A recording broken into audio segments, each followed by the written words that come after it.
어제 내린 눈으로 온 세상이 하얘졌습니다. 그처럼 주님의 은혜가 우리 모두를 덮기를 주의 이름으로 축복합니다. 코로나 때문에 성탄 분위기가 영 나지 않지요. 더위다가 사실은 크리스마스 캐롤에 판권 시비가 있어서 이제 아무 데서나 이렇게 캐롤을 틀어놓으면 저건 내가 판권이다 그러면 그것도 또 시비가 걸려서 벌금을 내야 됩니다. 그러니까 우리가 할 수 있는 그런 남이 이렇게 막 틀 수 있는 곡이 몇 곡 안 되기 때문에 아마 더 좀 분위기가 썰렁한 것 같습니다. 어쨌든 얼마 전에 홍대 쪽으로 이렇게 신방을 가다 보니까 그래도 홍대 앞에는 추리도 잘 돼 있고 또 번쩍번쩍 거리더라고요. 그냥 올해는 그냥 모이기만 하면 코로나, 또 백신 이야기, 확진자가 몇 명, 재난지원금이 얼마, 또 대통령 선거는 이번에 누굴 찍을까 하는 이런 얘기 하다 보니까 그냥 어느새 성탄절이 부쩍 다가왔습니다. 그러나 우리가 성탄절에 꼭 알아야 될 것이 있어요. 주님이 왜 오셨는가? 주님이 도대체 성탄절인데 왜 오셨는가? 저렇게 불이 번쩍번쩍거리는데 도대체 왜 오셨는가는 그걸 우리가 알아야 합니다. 그래서 오늘 저는 여러분들에게 설교 제목을 잡기를 왜 오셨습니까? 이렇게 잡았습니다. 왜 주님이 오셨습니까? 우리 예수님이 세상을 유람하러 오시지는 않았을 거예요.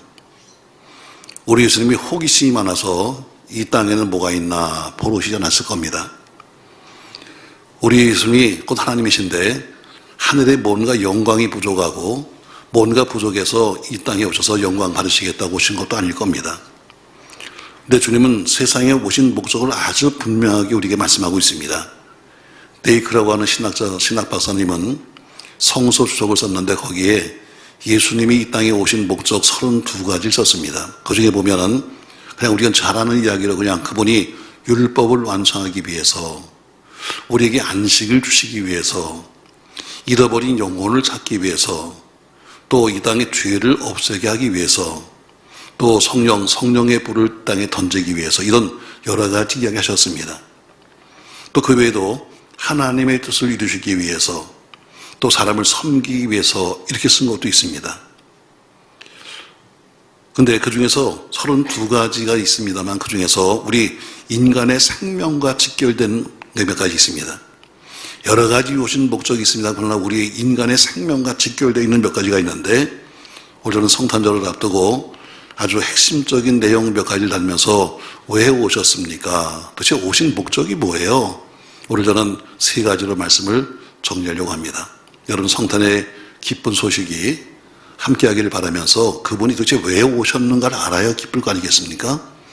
그분이 나에게 돈을 주러 오셨는지 아닌 케이크를 사주려고 오셨는지 무슨 이유를 알아야 될 거 아니겠어요? 자, 그러면 오늘 본문 디모데전서 1장 15절을 보겠습니다. 도대체 왜 오셨는가? 1장 15절입니다. 같이 한번 읽겠습니다. mit보다 모든 사람이 받을 만한 이 말이요 그리스도 예수께서 죄인을 구원하시려고 세상에 임하셨다 하였도다. 오늘 가장 첫 번째 우리 오신 목적을 말하는데 예수께서 죄인을 구원하시려고 세상에 임하셨다 해서 우리를 죄에서 구원하시기 위해서 오셨다라고 말씀하고 있습니다. 여러분 세상에서 지금 가장 급한 것이 뭐라고 생각하세요? 하나님 보실 때는 우리 인간이 바라보는 것과 달리 하나님 보실 때는 이 세상의 과학이나 인류의 문명에 대해서 하나님은 별 관심이 없으십니다. 역사의 진보니 무슨 당이니 혹은 문화의 개발 그것도 하나님은 관심이 없으십니다. 하나님의 관심은 어디 있는가 하면 바로 인류의 구원에 있는 겁니다. 물론 역사의 발전이나 문명의 부흥도 하나님이 개입하시죠. 그래서 많은 과학자를 보내주십니다. 많은 음악가를 보내기도 하고 뛰어난 문학가를 보내기도 했습니다. 그래서 그들로 하여금 문명의 발전에 공헌을 시켰습니다. 과학자들은 하나님이 지으신 이 모든 자연과 우주 속에서 우주의 법칙을 발견합니다. 전기를 발명하고 비행기를 발명했습니다. 이제는 우주선을 달나라에 보내고 그 외에도 다른 행성에도 우주선들을 쏘아 올리고 있습니다. 과거에는 태양이 돈다 했는데 이제는 지구가 도는 것도 우리는 발견했습니다. 그렇게 해서 인류의 생활이 향상되었고 문화적 욕구는 충족되어 갔습니다. 그러나 과학이 아무리 발전한다 할지라도, 과학이 아무리 뛰어나게 발전한다 할지라도 우리를 구원에 이르게 할 수는 없습니다. 음악이나 미술이 우리에게 약간의 위로를 줄 수는 있지만, 그러나 음악이나 미술은 영혼을 구원하지는 못합니다. 철학도 사람에게 안식을 주지 못하는 겁니다. 왜냐하면 구원은 사람의 의지나 노력으로 되는 것이 아니기 때문입니다.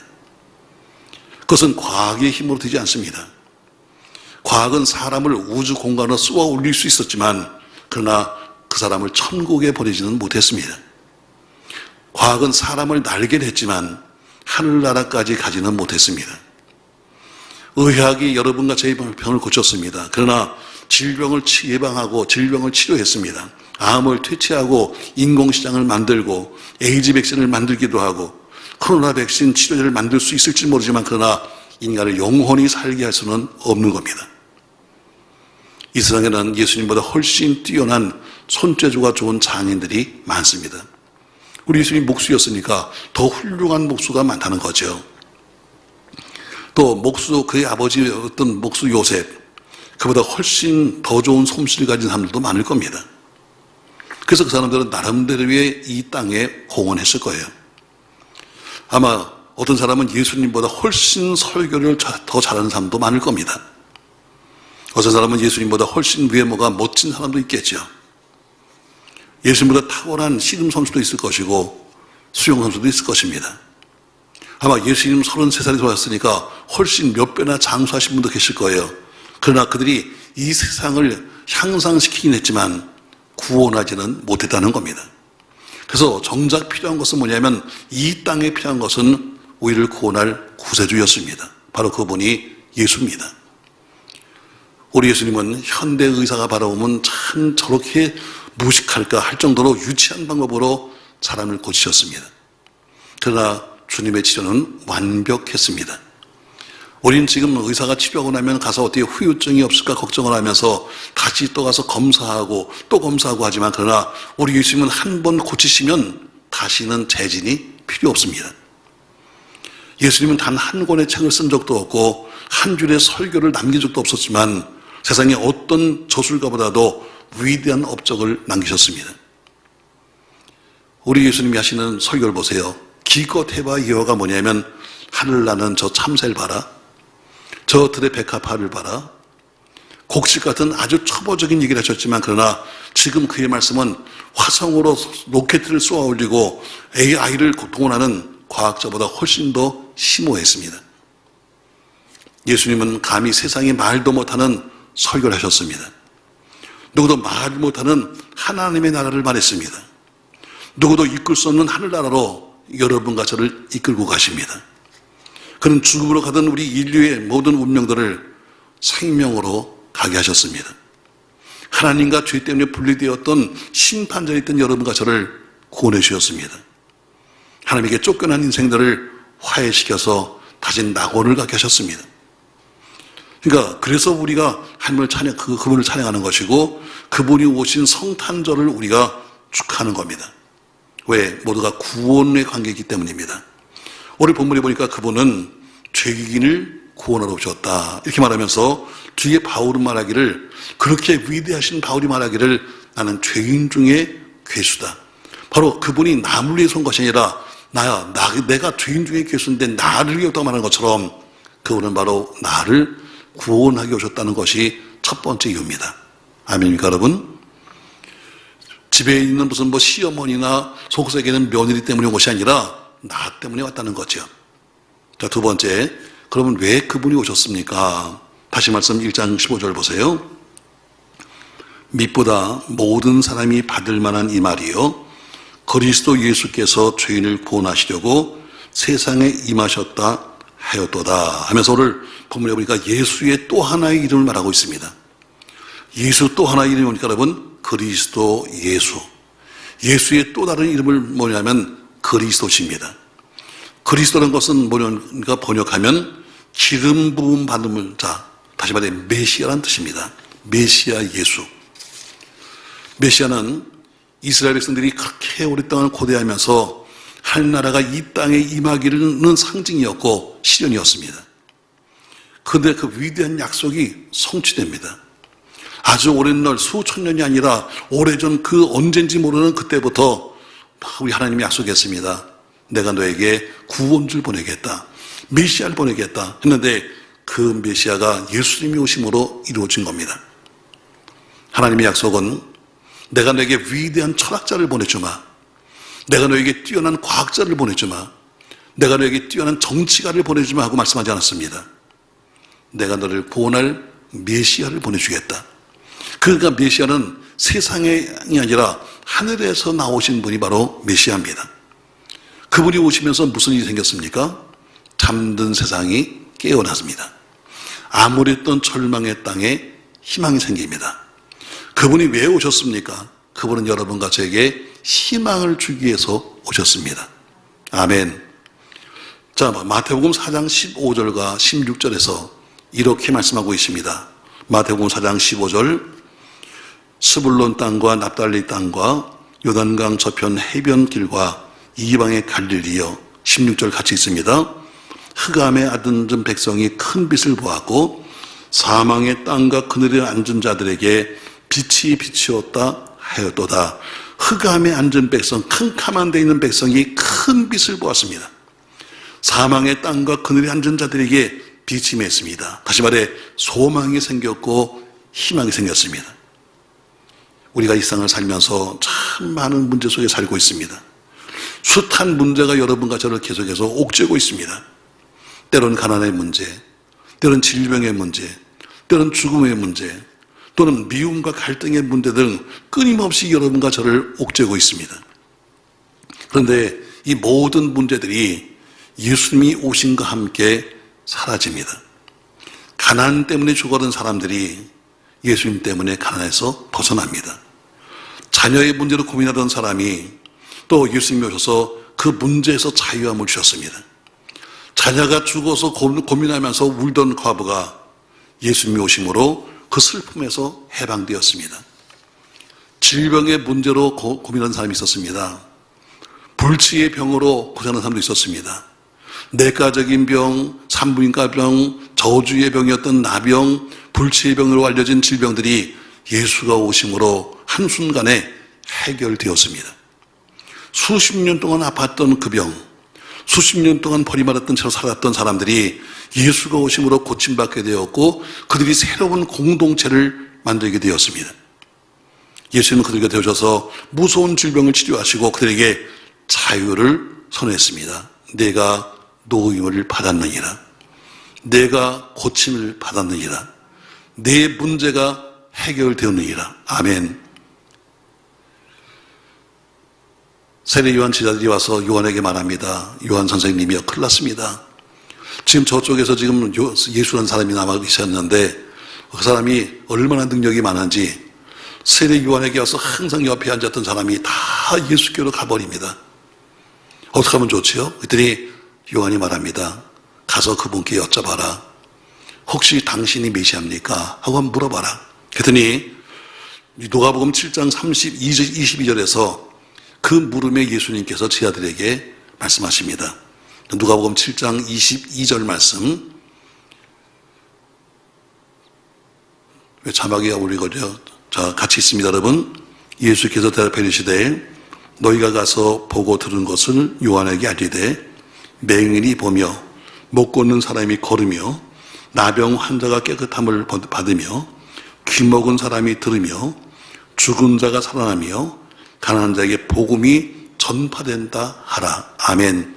이 말씀은 이미 앞에 구약성경에서 이런 사람이 나타나면 이분이 곧 메시아다 했는데 예수님께서 내가 메시아다, 내가 그 사람이다 말하지 아니하고 되어진 상황을 말씀합니다. 너희가 가서 보고 들은 것을 요한에게 알려줘라. 맹인이 본다. 못 걷는 사람이 걷는다. 나병 환자가 깨끗함을 받았다. 귀먹이가 귀먹는 사람이 들었다. 죽은 자가 살아났다. 가는 자에게 복음이 전파되고 있다. 이 얘기는 뭡니까 여러분? 네가 보고 들은 것대로 바로 내가 메시아다 이 얘기입니다. 예수님은 질병을 앓는 모든 사람에게, 실패한 모든 사람에게 예수님은 희망이었습니다. 죽음을 향해 가는 모든 인생들에게 유일한 희망이었습니다. 왜냐하면 예수님께서 말씀했습니다. 나는 부활이요 생명이니 나를 믿는 자는 죽어도 살겠고 무릇 살아서 나를 믿는 자는 영원히 죽지 아니하리라 말씀하셨기 때문입니다. 주님은 우리가 영벌로 가야 하는데 우리를 영생의 자리로 옮겨주셨습니다. 주님은 이 땅에 오신 목적이 뭐냐면 죽으러 오셨습니다. 그는 고난받고 십자가에 죽었습니다. 그러나 이 얘기를 다시 말하면 그는 부활의 승리를 하기 위해서 오신 겁니다. 십자가에 죽으시고 사흘 만에 그 무덤 속에서 부활하셨습니다. 중환자실이나 응급실에 들어가도 살아나기 힘든데 영안실에서 3일 동안 누워있던 사람이 일어난 겁니다. 무서운 죽음의 권세에서 주님만 아니라 미래의 여러분과 저도 살려줄 줄로 믿습니다. 그래서 예수님은 여러분과 저의 희망입니다. 어느 위기 순간에도 예수님이 오시면 그 문제가 해결되었습니다. 바다에 무서운 풍랑이 불었습니다. 죽음의 위기 앞에서 그들은 예수님을 불렀습니다. 그랬더니 예수님이 그들을 구원하셨습니다. 위태로운 항해길에서 죽음의 위기를 당했을 때 그들이 살아계신 예수님께 시선을 돌리는 순간 그 사람들은 살기를 찾았습니다. 광야에 배고파서 굶주리고 있을 때 예수를 발견한 제자들에게 가서 예수를 통해서 배불리 먹고도 12바구니의 떡을 더 남기는 그런 경험을 합니다. 다시 말해 모든 경제적인 위기 속에서도 우리 예수님은 우리를 구하실 것입니다. 그래서 왜 오셨습니까? 예수님은 우리에게 희망과 소망을 주기로 오셨습니다. 그 예수님이 주시는 희망과 소망이 여러분과 저의 가정과 직장과 삶과 사업과 미래와 영혼 위에 있기를 주의 이름으로 축복합니다. 세 번째로 왜 오셨습니까? 여러분 마태복음 1장 24절에 보면 이런 말씀을 합니다. 자, 같이 읽습니다. 여러분 보라 처녀가 잉태하여 아들을 낳을 것이요 그 이름을 임마누엘이라 하셨으니 이를 번역한즉 하나님이 우리와 함께 계시다 함이라 했습니다. 예수님의 또 하나의 이름이 있는데 그 이름은 임마누엘입니다. 번역하니까 하나님이 우리와 함께 하신다. 다시 말해 세 번째 왜 오셨습니까? 그분은 우리와 함께 하시기 위해서 오셨습니다. 아멘. 예수님이 하나님이신데 그분이 오셔서 따로 궁전을 짓고 난 여기 살아야 되겠다. 내가 왕이니까 야 너희들은 다 밖에 살아라. 이렇게 하지 않으셨습니다. 그분은 와서 우리와 함께 살러 오신 겁니다. 우리 인생을 사랑해서 그분이 오셔서 함께 우리와 더불어 사셨습니다. 예수님이 가시는 곳은 항상 보통 사람들이 있었고 항상 천한 사람들과 함께 있습니다. 남들에게 신분이 비천해서 남들에게 지위가 낮다고 해서 남들에게 무시당한 사람, 가난하다고 해서 냉대를 받던 사람들이 질병으로 아파하는 사람들, 바로 하나님의 아들이기 때문에 오히려 어울리지 않지만 그러나 예수님은 그들과 더불어 함께 사셨습니다. 어느 누구도 너는 돈이 없으니까 여기서 나가, 어느 누구도 넌 못 배웠으니까 나가, 너는 지위가 없으니까 나가, 이렇게 말한 적이 한 번도 없습니다. 예수님은 늘 그들과 함께 사셨고 죄인과 함께 있었습니다. 그래서 남들은 예수의 별명을 지었습니다. 죄인의 친구다. 이게 예수님 별명입니다. 항상 죄인들과 더불어 어울려 다니니까 남들이 아유 저 예수는 저 죄인의 친구야 하고 별명을 붙였어요. 예수님이 어떻게 항상 술 취한 자, 떠드는 자, 이런 방탕한 자들과 함께 있었습니다. 그래서 또 하나의 별명이 있었는데 먹고 마시기를 즐기는 자다. 이런 별명을 들었습니다. 예수님 옆에는 힘 있는 고관이 있지 않았습니다. 예수님 옆에는 이름 높은 사람도 있지 않았습니다. 사회 차별을 받으면서 겨우 삶을 꾸려가는 가난한 민초들이 예수님 옆에 있었습니다. 그러나 한 번도 예수님께서 그들을 버린 적이 없었습니다. 성경에는 예수님의 이름을 임마누엘이라고 부르고 있습니다. 하나님이 우리와 함께 계신다. 여러분, 이 하나님이 우리와 함께 있다는 말을 무심히 들어서는 안 됩니다. 어떻게 하나님이 우리와 함께 있습니까? 어떻게 그분이 나와 함께 있을 수 있을까? 여러분, 한 도의 도지사만 되어도 늘 옆에 비서가 있고 국장이 있고 실장이 있어가지고 옆으로 가지도 못합니다. 뭐 조금 고국공만 돼도 옆에 또 사람들이 다 막아서 만나기도 쉽지 않습니다. 대통령은 늘 비서관이나 보좌관이나 참모들이 있어서 대통령은 어때요? 가까이 갈 수도 없습니다. 한 번 잠깐만 얼굴을 볼래도 여러분 하늘의 별 따기입니다. 왜? 그들은 우리와 신분이 다르니까. 별것도 아닌 우리 목사도 조금만 교회가 커지면 옆에 장로가 가로막아, 보좌 또 무슨 비서가 가로막아 해서 목사도 조금만 교회가 커지면 여러분 서로 만나기 힘듭니다. 근데 하나님이 우리와 함께 계십니다. 이게 여러분 이게 얼마나 큰 겁니까 여러분? 인간이 조금만 좀 나았다고 해도 만날 수가 없는데 하늘에 계신 하나님이 내려오셔서 우리와 함께 계신 겁니다. 하나님과 우리 사이의 신분의 차이도 엄청난데 어떻게 그분이 왜 함께 계십니까? 이유는 한 가지입니다. 하나님이 우리를 사랑하시니까. 아멘. 함께 있다고 여러분 무슨 유익이 있습니까 여러분? 그분이 우리와 함께 있다고 해서 우리가 그분에게 해드릴 게 뭐가 있습니까? 우리가 그분에게 뭘 더 해드리겠습니까? 아무것도 할 게 없습니다. 다만 그분이 어때요? 사랑하니까 나와 함께 있자는 겁니다. 여러분 사랑하는 결과가 뭐예요? 나 당신 사랑합니다 하는 결과가 뭐예요? 결혼이에요. 함께 있는 겁니다. 사실 여러분 남녀가 만나서 결혼한다는 거 그래서 전사들처럼 부담되는 거 많아요. 왜? 같이 산다는 거 어때요? 좋아는 하지만 살게 되면 어때요? 경제적인 문제도 생기죠. 뭐 집도 또 뭐 마련해야죠. 여러 가지 힘든 게 많으니까 그냥 어때요? 그냥 결혼을 하지 말고 그냥 살자. 이런 사람들 많잖아요. 여러분 결혼하는 이유가 뭔지 아십니까 여러분? 이유는 하나예요. 함께 있고 싶어서 결혼하는 거예요. 함께 있어서. 함께는 당신과 함께 있고 싶으니까 헤어지지 않으려니까 어때요? 결혼하는 거예요. 옛날에 우리 뭐 젊었을 때는 이런 얘기가 있었습니다. 뭐 좀 신파적인 이야기지만 난 당신을 너무 사랑해서 제가 당신을 보내드립니다. 바보. 난 당신을 너무 사랑해서 난 당신을 갖다가 보내드립니다. 쪼다. 말도 안 되는 핑계입니다. 여러분 사랑하기 때문에 헤어진다? 난 당신을 사랑하기 때문에 당신을 갖다 놓아준다? 이거 거짓말입니다. 왜? 사랑하면 함께 있고 싶은 겁니다. 왜 사랑하는 사람들이 여러분 이별이 그렇게 슬픕니까? 한 가지예요. 함께 있지 못한 것 때문에 그렇게 슬픈 거예요. 근데 주님은 어때요? 늘 우리와 함께 계십니다.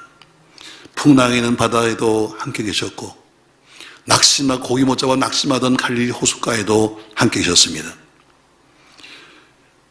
주님이 돌아가신 다음에 시체를 찾겠다고 와서 울고 있는 여인들에게 주님은 함께 계셨습니다. 예수가 죽은 다음에 낙심해서 모든 사명도 포기해버리고 엠마오로 내려가던 제자들도 옆에 함께 계셨습니다. 주님은 안 계신 곳이 없습니다. 그분은 무소부지하신 분입니다. 주님의 관심은 여러분과 제 삶의 전 영역이 주님의 관심입니다. 하나님은 시공을 초월해서 우리와 함께 계십니다. 전에도 우리와 함께 계셨고 지금도 함께 계시고 앞으로도 그분은 함께 하실 겁니다. 성경이 말씀했습니다. 내가 세상 끝날까지 너희와 함께한다. 기쁠 때도 함께하고 슬플 때도 함께합니다. 과부가 슬퍼하는데 함께 하셨습니다. 여인이 눈물을 흘리면서 너무너무 감사해서 자기 머리카락으로 예수 발을 닦을 때도 함께 하셨습니다. 여러분과 저에게 가장 필요한 것은 뭡니까? 성공입니까? 명예입니까? 아닙니다. 사랑의 주님이 함께하는 겁니다. 이게 가장 필요한 겁니다. 왜? 그 예수님 안에 모든 게 다 있습니다. 여러분과 제가 바라고 있는 성공도 명예도 건강도 재물도 다 예수님 안에 있습니다. 그러니까 그분과 함께 있는 것이 최고의 비결인 것입니다. 이 세상에서 가장 행복한 사람은 누군가? 예수님 안에 사는 사람입니다. 주님은 말씀하십니다. 내가 너를 버리지 않을 거야. 내가 너를 떠나지 않을 거야. 주님을 가진 자는 모든 것을 가진 자요. 주님을 잊어버린 자는 모든 것을 잊어버린 사람인 것입니다. 어느 목사님이 명함을 이렇게 줬습니다. 근데 보니까 명함에 아주 멋진 걸 써놨어요. 뭐 진짜인지 아닌지 잘 모르겠습니다만 어쨌든 명함에 써놓기는 이렇게 썼어요. 예수 그리스도 내 생의 전부입니다. 예수 그리스도 내 생의 전부입니다. 그렇습니다. 여러분, 예수 그리스도만이 우리의 전부입니다. 그 목사님 명함에 있는 것처럼 내 생의 전부가 그 목사님만 아니라 모든 믿는 자의 생의 전부는 예수입니다. 그 일을 위해서 주님이 오셨고 그 일을 기념하는 것이 성탄절입니다. 어쩌면 주님이 오신 날이 12월 24일이 아닐 수도 있습니다. 그것 때문에 서로가 또 논란을 합니다. 어디서는 또 무슨 예수가 오신 날이 1월 달인데 왜 12월 달이라고 하냐면서 서로 싸웁니다. 싸울 거 없습니다, 여러분. 그게 날짜 이렇게 중요한 거예요. 우린 정확히 날짜를 알 수 없지만 그러나 교회가 전통적으로 지켜오던 한 날을 정해서 우리는 그날로 축하하는 겁니다. 사실 주님은 이미 태초부터 우리와 함께 계셨습니다. 근데 성탄절은 어때요? 태초부터 함께 계셨지만 그러나 인간의 눈으로 확인된 날이 언제냐면 바로 오늘 성탄꽃 오심의 절기인 겁니다. 전 여러분 이 성탄절이 왜 오셨는가 잘 기억하면서 복되고 귀한 날이 되시기를 예수님의 이름으로 축원합니다. 전 여러분에게 오늘 이렇게 말씀을 드렸습니다. 예수님이 왜 오셨을까? 아니 저 하늘에 뭐가 부족해서 저 하늘에서 뭐가 없어서 우리에게 오셨을까? 하늘에서 영광이 부족해서 우리 사람들 찾아오셔서 우리로 하여금 영광을 받겠다고 박수를 받겠다고 오셨을까? 그에 오신 목적을 정확히 알아야 합니다. 그분은 본문에 보니까 죄인을 구원하기 위해서 오셨다 이렇게 말합니다. 바울은 말합니다. 내가 죄인 중에 괴순이라는 것처럼 누가 죄인입니까? 바로 우리가 죄인입니다. 내가 죄인이죠. 그래서 기쁜 겁니다. 나를 위해 오셨으니까. 두 번째 왜 오셨습니까? 그분은 세상에 희망을 주기 위해서 오셨습니다. 누구에게 희망이 필요합니까? 누가 절망 중에 있습니까? 여러분과 제가 절망 중에 있거나 희망이 필요합니다. 그래서 우리는 그날이 기쁜 겁니다. 세 번째 왜 오셨습니까? 우리와 함께하기 위해 오셨습니다. 우리를 떠나지도 아니하고 버리지도 아니하고 영원히 함께하시는 임마누엘로 오셨습니다. 그래서 성탄절은 바로 지상 최대의 명절인 것입니다. 그리고 성탄의 주인공은 예수고 혜택자는 누구냐면 바로 나인 겁니다. 사랑하는 성도 여러분, 이번 성탄 마음껏 주님께 영광을 돌리며 축하하는 여러분과 제가 되기를 예수님의 이름으로 축원합니다. 거룩한 찬양으로 영광을 돌리고 사는 가족들이 함께 아기 예수의 탄생을 축하하며 또 서로 축복하는 성탄절이 되시기를 예수님의 이름으로 축원합니다.